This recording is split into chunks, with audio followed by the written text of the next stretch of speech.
시편 1편 1절로 6절 말씀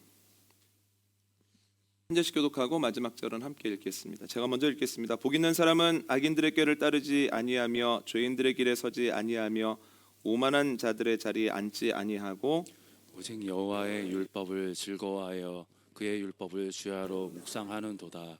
그는 시냇가에 심은 나무가 철을 따라 열매를 맺으며 그 잎사귀가 마르지 아니함 같으니 그가 하는 모든 일이 다 형통하리로다. 악인들은 그렇지 아니하며 오직 바람에 나는 겨와 같도다. 그러므로 악인들은 심판을 견디지 못하며 죄인들이 의인들의 모임에 들지 못하리로다. 무릇 의인들의 길은 여호와께서 인정하시나 악인들의 길은 망하리로다. 아멘. 제가 묵상 세미나를 시작할 때 드리는 질문이 있습니다. 여러분에게 무려 10억 원이라고 하는 큰 돈과 6개월이라고 하는 짧지 않은 자유 시간이 주어진다면 무엇을 하고 싶으십니까? 여기는 교회지 하면서 11조하고 감사헌금하고 건축헌금으로 드리겠습니다. 이런 답변 마시고 온전히 나와 가족을 위해서 어떻게 사용하고 싶으신지 한번 얘기해 보십시오. 그러면 여러 가지 대답들을 하십니다. 저는 그 돈으로 빚을 갚겠습니다. 저는 주택 문제 해결하겠습니다. 자녀 교육에 더 힘을 써보겠습니다. 또 어떤 분들은 저는 그 6개월 동안 세계 일주 해보고 싶습니다. 6개월은 아니라도 꽤 길게 아무도 없는 곳에 가서 좀 편안히 쉬다 오고 싶습니다. 이런 말씀하시거든요. 그런데 여행이라고 말씀하시는 여성분들에게 물어보면 조건이 있습니다. 혼자 가신다는 거예요. 남편은 놓고 간다. 남편 같이 가시면 어떡할 거냐 했더니 그러면 안 가겠다 이렇게 대답하시는 분들이 대부분입니다. 그런데 슬픈 것은 남자분들에게 누구와 가시겠냐고 하면 꼭 아내와 같이 가겠다고 이렇게 말씀하십니다. 참 슬픈 현실이 아닐 수 없습니다. 그런데 여러 가지 질문들 안에 있는 동기들을 보면 모양은 달라도 동기가 똑같습니다. 행복하고 싶다는 거예요. 그동안 빚 때문에 힘들었으니 빚을 갚겠다는 거예요. 주택 문제 때문에 2년에 한 번씩 참 마음의 무거움을 경험했기 때문에 주택 문제를 해결하겠다는 겁니다. 자녀를 위해 최선을 다했지만 그래도 무엇인가를 더 해주고 싶은 마음을 충족시키면 행복할 것 같아서 아이의 교육에 더 힘을 쓰겠다는 거죠. 그동안 늘 그 자리에서 매번 그 시간에 그 일들을 해오셨기 때문에 이제는 좀 쉬고 싶고 이제는 좀 자유 시간을 갖고 싶으시다는 겁니다. 예, 그렇습니다. 저와 여러분 모든 이들은 행복을 추구합니다. 행복하게 살고 싶어 하죠. 그러면 어떻게 하면 행복할 수 있을까요? 어떤 노력들을 할 때에 우리가 행복을 느끼겠습니까? 유학의 서경에 보면 오복이라고 하는 것이 나옵니다. 소위 행복을 위한 5가지 조건입니다. 간단히 말씀을 드리면 첫 번째는 장수입니다. 오래 살면 행복하겠다. 두 번째는 부입니다. 넉넉하면 행복하겠다. 세 번째는 강령입니다. 건강할 때 행복하겠다. 네 번째는 유호덕. 내가 그 도리를 지키고 살아서 사람들에게 욕을 안 먹을 뿐만 아니라 사람들에게 칭찬받는 데까지 나아가면 나 행복하겠다. 다섯 번째는 고종명입니다. 그 명을 잘 누리고 살다가 가족들이 보는 앞에서 세상과 이별하면 너무 행복하겠다. 이 5가지만 있으면 행복하겠다고들 얘기를 하거든요. 그런데 감사하게도 수십 년 동안 이 많은 조건들 중에 꽤 많은 것이 좋아졌습니다. 한국 사회에서. 첫 번째는 오래 사는 나라가 되었습니다. 1948년도에 한국인의 평균 수명이 46.8세였습니다. 1960년 평균 수명이 52.5세였거든요. 그런데 2020년 평균 수명이 83.6세입니다. 그러니까 오래 사는 나라가 되었다라고 하는 것을 체감할 수 있는 것이 저 어렸을 때만 해도 환갑잔치 많이 하셨거든요. 환갑잔치. 그리고 환갑잔치를 하시고 나면 그분은 지팡이를 짚고 다니는 완전히 어르신이었습니다. 근데 요즘 환갑잔치 하시나요? 컴퓨터 안 하시죠. 칠순도 안 하시죠. 팔순도 안 하시는 경우가 꽤 많습니다. 그리고 80 넘으신 분들도 스마트폰 사용하시고 때로 어렵다고는 말씀하시지만 그러나 하시지 못하는 일이 없을 뿐 아니라 때때로 이야기를 나눠보면 그 감각이 젊은이들 못지않을 때가 많다는 거예요. 그만큼 오래 사는 나라가 되었습니다. 두 번째는 넉넉하게 사는 나라가 되었습니다. 1인당 GNP를 보면 1960년에 채 100불이 안 됐습니다. 94불이었습니다. 최빈국 중에 최빈국이었죠. 그런데 시간이 가면서 1995년에 이에 100배가 넘는 만불이 됐고 2007년에는 2만 불이 됐고 그리고 2020년에는 무려 4만 3천 불이 됐습니다. 그러니까 1945년을 기준으로 지원을 받던 나라에서 지원을 하는 나라가 된 경우는 대한민국이 유일합니다. 너무너무 감사한 일이라는 거예요. 세 번째는 건강하기 위해서 힘쓰기에 용이한 나라가 되었습니다. 예전에 만나교회에서 함께 사역을 하시던 한 목사님이 드디어 다 갚았다. 이번 달이 마지막이야. 그러는 거예요. 그래서 뭘 다 갚았냐고 그랬더니 미국에서 유학을 하던 말미에 계속해서 속이 아프더라는 거예요. 그래서 너무너무 불안해서 수면 내시경을 받았는데 무려 수면 내시경 비용이 10,000불이었다는 거예요. 그래서 그것을 다 낼 수 없어서 3년 동안 갚았는데 오늘이 마지막 그 활부를 내는 날이라고 그런 얘기를 하셨습니다. 여러분 저희 나라는 내시경도 그냥 해주고 또 약간의 돈만 지불하면 수면 내시경을 할 수 있잖아요. 아무리 생각해도 의료 수준이나 의료 비용이 한국보다 뛰어난 나라는 찾기 어려운 것 같습니다. 그러니까 건강을 위한 노력을 얼마든지 할 수 있다라고 하는 거죠. 유호덕과 고종명이 좋아졌다라고 하는 이야기할 수 없지만 그래도 무려 5가지 중에 3가지가 너무너무 좋아졌습니다. 그러면 예전에 비해서 행복하다고 말하는 사람들의 숫자가 늘어나야 될 것 아닙니까? 그런데 그 숫자가 늘어난 것 같지는 않습니다. 그리고 오히려 옛날이 좋았어, 옛날이 행복했어 라고 옛날을 그리워하는 분들이 적지 않다라고 하는 거예요. 이것을 통해서 알 수 있는 것은 외적인 조건 혹은 소유가 우리 행복에 중요하지 않은 것은 아니지만 그것만을 가지고 행복을 측정할 수는 없다는 거예요.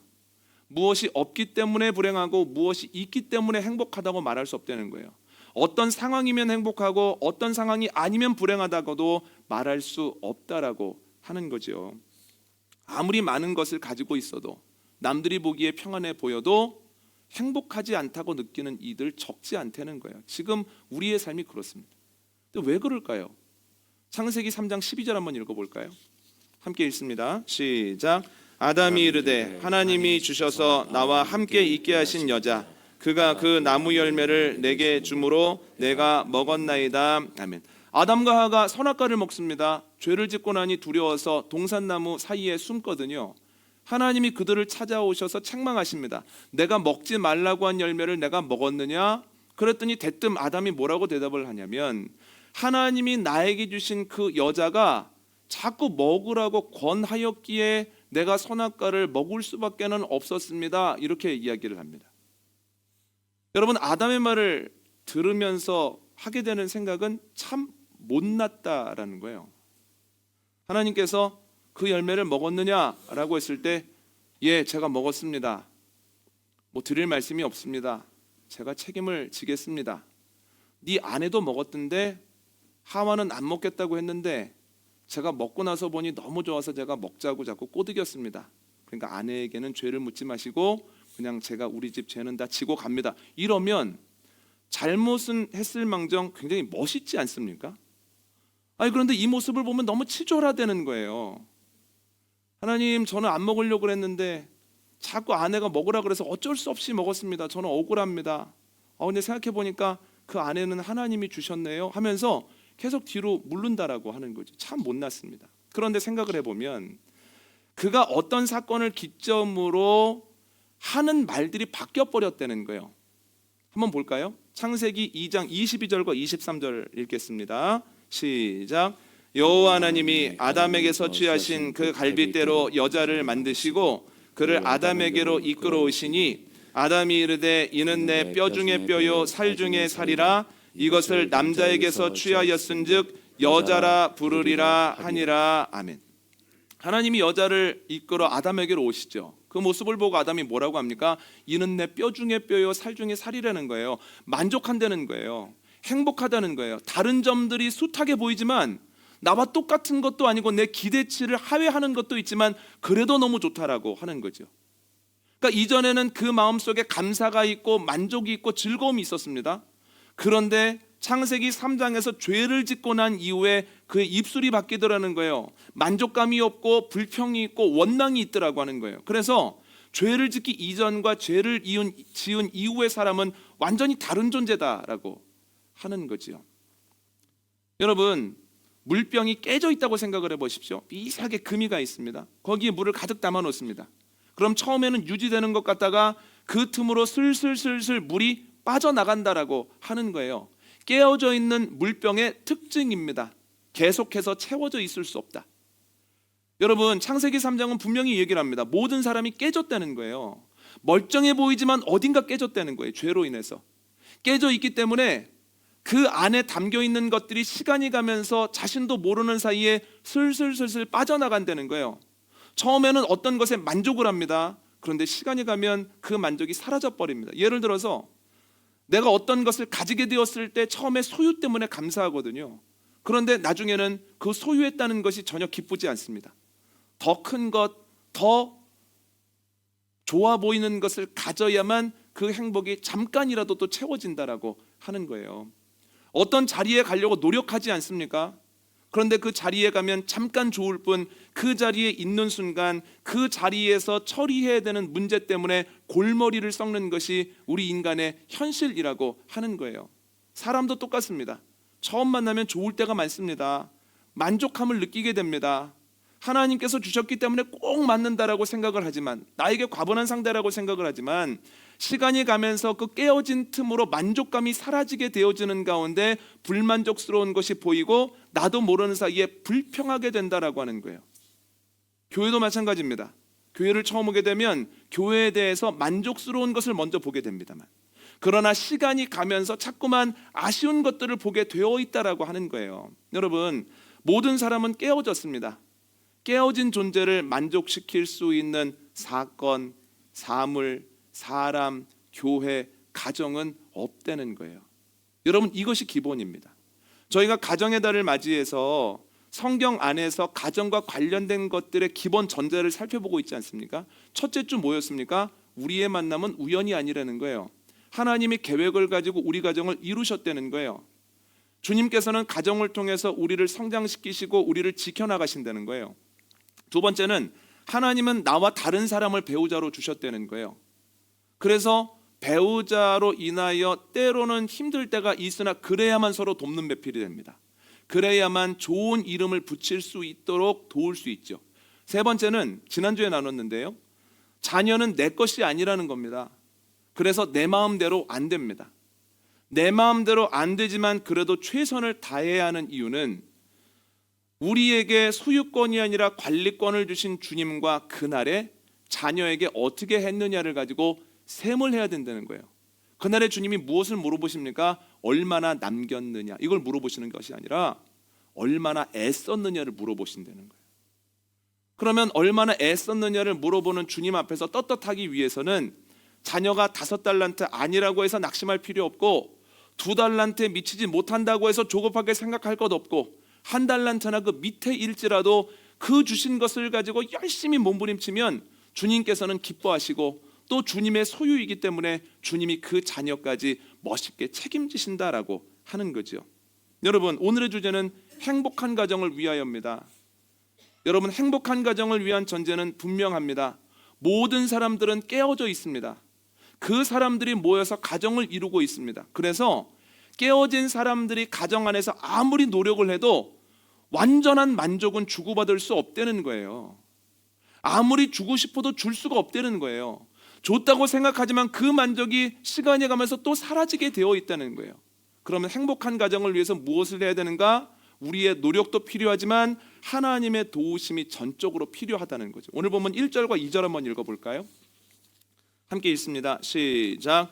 복 있는 사람은 악인들의 꾀를 따르지 아니하며 죄인들의 길에 서지 아니하며 오만한 자들의 자리에 앉지 아니하고 오직 여호와의 율법을 즐거워하여 그의 율법을 주야로 묵상하는도다. 아멘.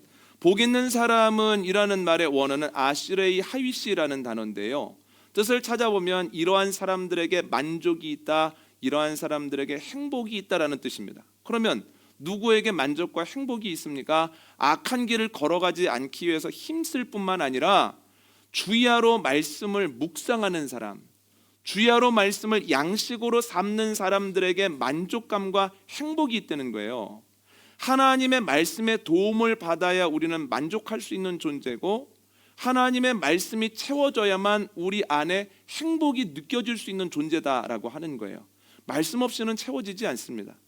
아무리 많은 것을 가지고 있어도 결과는 똑같습니다.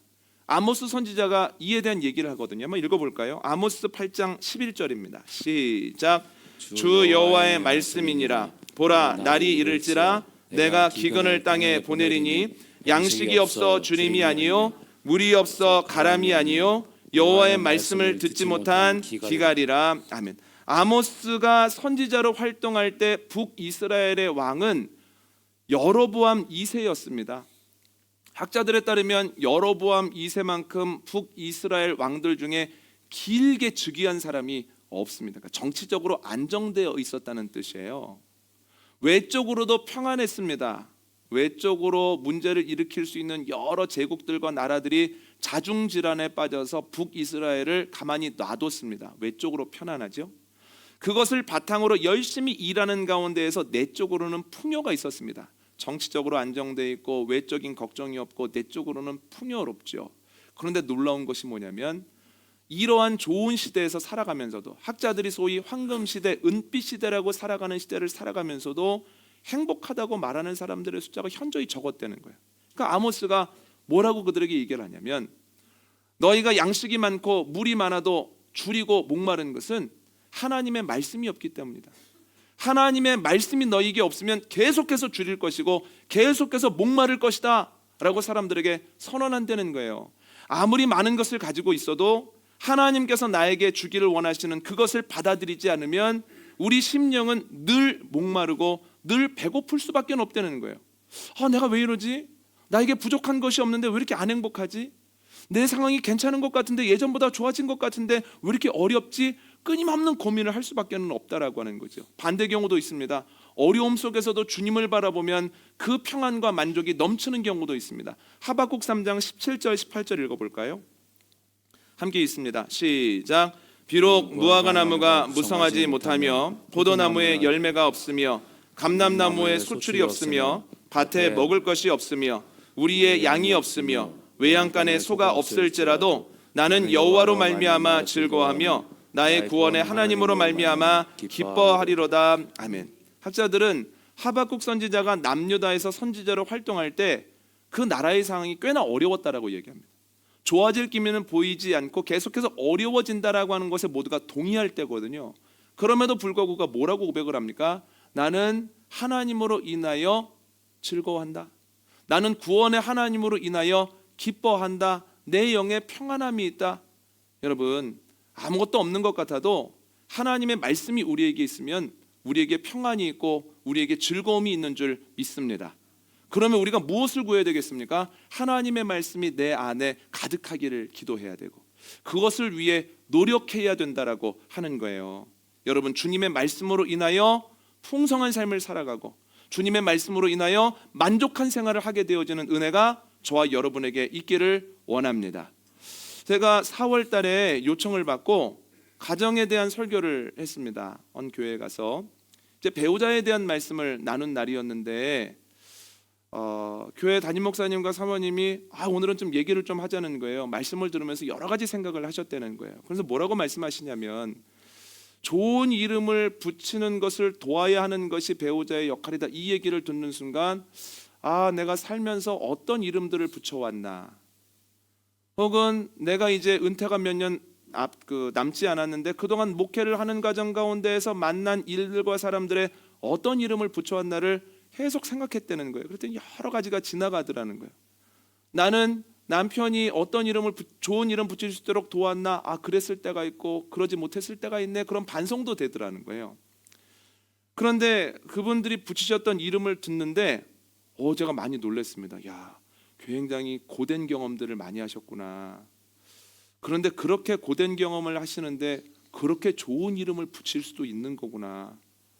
내가 만약에 그러한 어려움들이나 억울함을 경험하면 내가 좋은 이름을 붙일 수 있을까?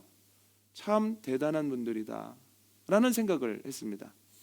그런데 제가 감탄을 하고 있으니까 항상 그런 건 아니라고 하면서 아무것도 아닌 것처럼 보이는 문제들의 엉뚱한 이름을 붙여서 꽤 오랫동안 고생하고 꽤 오랫동안 낙심했던 경험들도 얘기를 해주시는 거예요. 위로가 되더라고요. 그러면서 뭐라고 결론을 내시냐면, 이 목사님, 제가 이런저런 생각을 해보니까 앞에 있는 문제가 나를 결정하는 게 아니라 내 안에 성령이 충만한가 그렇지 않은가가 모든 걸 결정했더라고요. 성령이 충만하면 눈앞에 있는 문제가 아무리 크고 아무리 매서워 보여도 믿음 가지고 좋은 이름 붙이고 그 좋은 이름 붙인 이후에 열심히 달려나가서 이길 수 있었는데, 나도 모르는 사이에 성령이 소멸되어 버리면 그 성령이 소멸되어짐으로 인하여서 이상한 이름을 붙이고 그때부터 내가 그리고 우리 가정이 헤맸더라고요. 그 얘기를 하시더라고요. 그래서 제가 말씀드렸습니다. 목사님, 맞습니다. 제가 제일 중요한 것을 빠뜨렸습니다.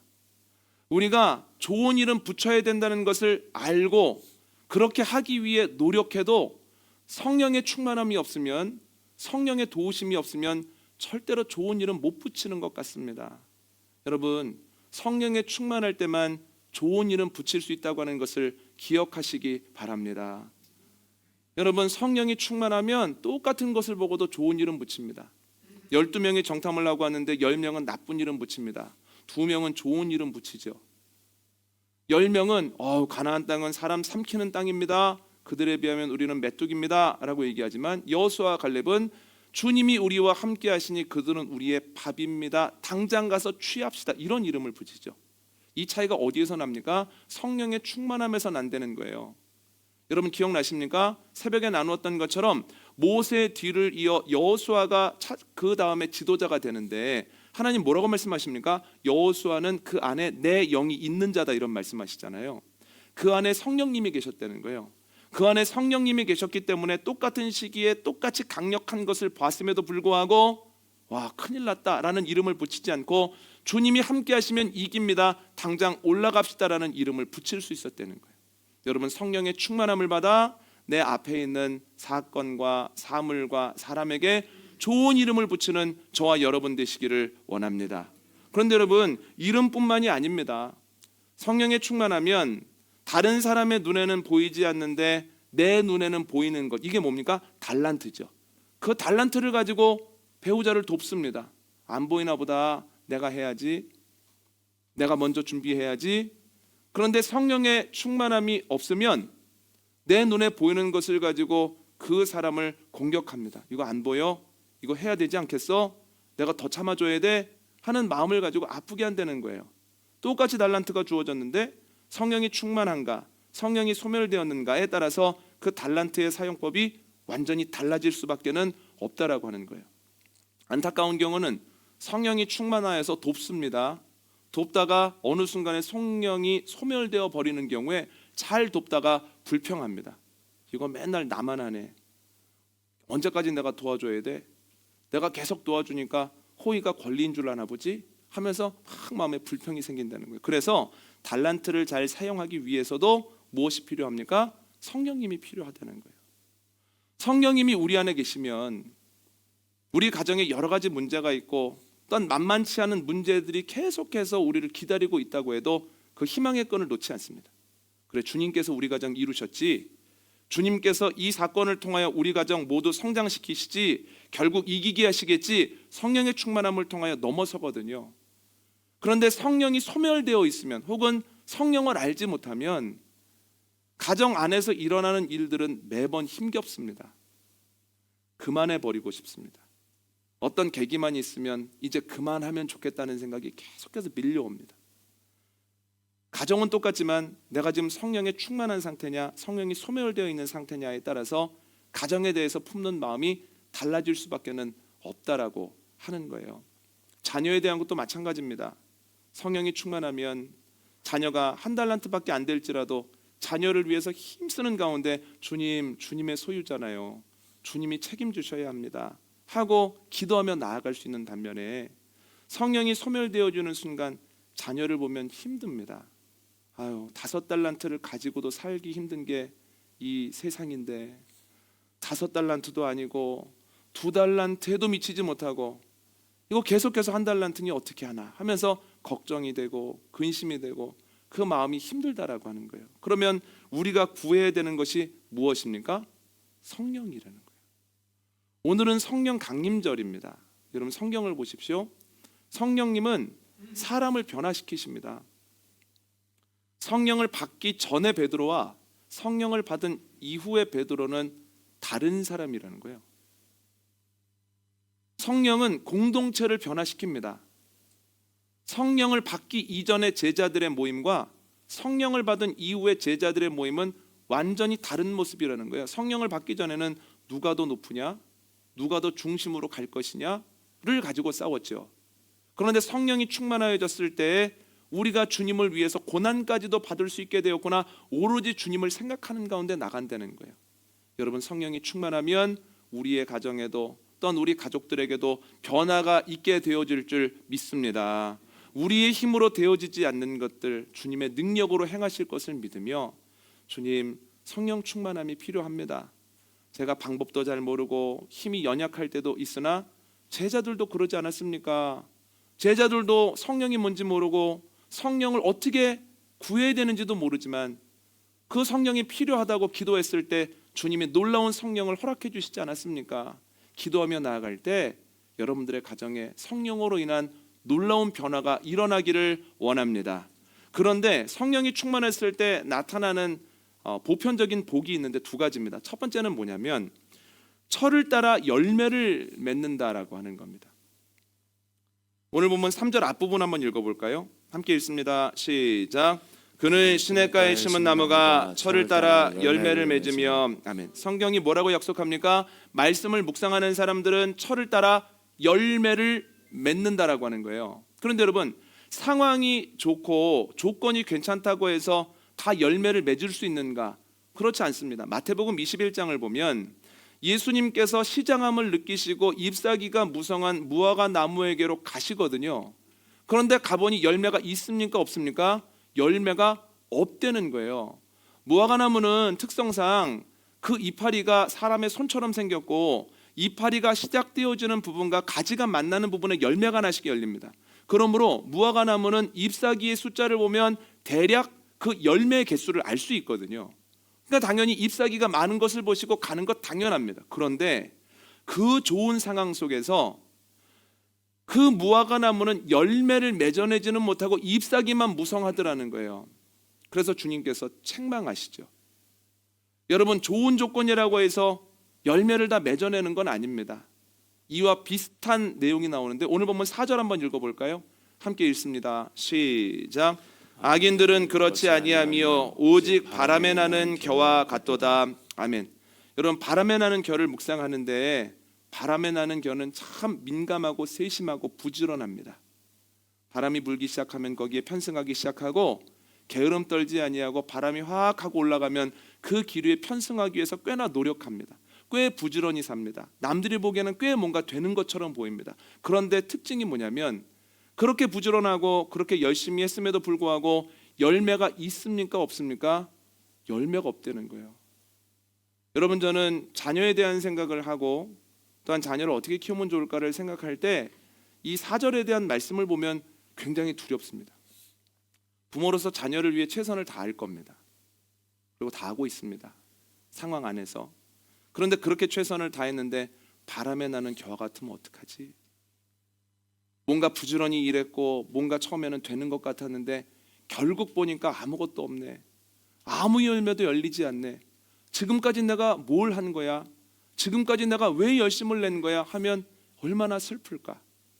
여러분, 여러분들의 가정에 바람에 나는 겨와 같은 일들이 아니라 시냇가에 심겨진 나무와 같은 일들이 있기를 원합니다. 시냇가에 심겨진 나무는 겉으로 보기에는 느릿느릿한 것 같고 때로는 어떨 때는 시류에 빨리 적응하지 못하는 것 같아도 결국 보면 무엇을 맺습니까? 열매를 맺는다는 거예요. 여러분, 기독교인들이 지혜로워야지만 때로는 우직하게 말씀 붙들고 말씀의 원칙대로 나아가야 될 줄 믿습니다. 그러면 처음에는 느리게 보이고 처음에는 아무것도 아닌 것 같아도 시간이 지나고 보면 때를 따라 맺는 열매가 가득하게 되어질 줄 믿습니다. 어떻게 기도해야 됩니까? 자녀를 위해서 주님, 바람에 나는 겨가 아니라 시냇가에 심겨진 나무와 같은 아이 되기를 원합니다. 열매 맺는 아이 되기를 원합니다. 열매 맺는 가정 되기를 원합니다. 여러분, 성령 안에서 그렇게 기도하는 저와 여러분 되시기를 원합니다. 두 번째로 누리는 복은 잎사귀가 마르지 않는다는 거예요. 창세기 12장을 보면 아브라함이 하나님의 명령을 받아서 하란 땅을 떠납니다. 분명히 하나님의 명령에 따라서 하나님께서 원하시는 곳으로 갔는데 기근이 들었다는 거예요. 아, 하나님의 사람들에게도 때로 기근이 있구나. 하나님이 말씀하신 대로 움직여도 때로 어려움을 만나는구나. 그 땅에도 어려움이 있을 수밖에 없는 거구나. 그런데 감사한 게 뭐냐면 기근을 만나 어려워 넘어질 것 같아도 아브라함이 결국 넘어집니까? 안 넘어집니까? 안 넘어진다는 거예요. 아브라함은 시냇가에 심겨진 나무와 같은 사람입니다. 시냇가에 심겨진 나무도 바람을 만나지만 바람 때문에 넘어지지 않는다는 거예요. 여러분, 이러한 은혜가 저와 여러분에게 있기를 원합니다. 우리가 시냇가에 심겨진 나무처럼 그 말씀의 뿌리를 내리고 있고 성령의 붙잡아 주심을 경험하고 있으면 바람이 불어도 넘어지지 아니할 줄 믿습니다. 그런데 3절 다시 한번 읽어볼까요? 함께 읽습니다. 시작. 그는 시냇가에 심은 나무가 철을 따라 열매를 맺으며 그 잎사귀가 마르지 아니함 같으니 그가 하는 모든 일이 다 형통하리로다. 아멘. 뭐라고 얘기를 하고 있습니까? 그 잎사귀가 가뭄에도 뜨거운 열풍에도 마르지 않는다는 거예요. 가뭄 그리고 열풍 안에서 마를만 하거든요. 그런데 마르지 않는 것은 그 뿌리를 땅에 두고 영양분을 섭취하기 때문입니다. 하나님의 사람들은 아무리 어려운 상황 속에서도 그 영혼이 시들지 않는다라고 하는 것을 기억하시기 바랍니다. 어려울 때 기도의 자리로 나오고 예배하려고 힘쓰고 부르짖으려고 몸부림치면 그 열풍 앞에서도 그 영혼이 시들지 아니하고 오히려 그 열풍을 넉넉하게 이기게 되어질 줄 믿습니다. 여러분, 뜨거운 열풍을 이기고 가뭄을 넘어서서 때를 따라 열매를 맺는 은혜가 저와 여러분에게 가득 넘치게 되어지기를 원합니다. 오늘 말씀 정리합니다. 행복하고 형통한 가정의 기본 전제는 이것입니다. 가정은 깨어진 이들의 공동체입니다. 그러므로 우리의 힘만으로는 만족할 수 없고 행복할 수 없습니다. 주님의 도우심을 받을 때에만 행복할 수 있습니다. 그래서 우리가 구해야 되는 것 성령의 충만함입니다. 성령이 충만할 때 우리 가정에 나타나는 보편적 현상은 두 가지입니다. 첫 번째는 때를 따라 열매를 맺습니다. 바람에 나는 겨와 같이 열심히는 했으나 아무것도 없는 인생이 아니라 시냇가에 심겨진 나무처럼 우직한 것 같고 느린 것 같지만 결국 보면 맺어야 되는 열매를 맺는다는 거예요. 두 번째 받게 되어지는 복은 여러 가지 문제를 만났을 때 가뭄이나 열풍에 마르지 아니하고 넘어지지 않을 뿐 아니라 그 나무에 생기가 돋는다라고 하는 거죠. 성령의 충만함을 구할 때 시냇가에 심겨진 나무의 복을 받는 은혜가 저와 여러분에게 넘치게 되기를 원합니다.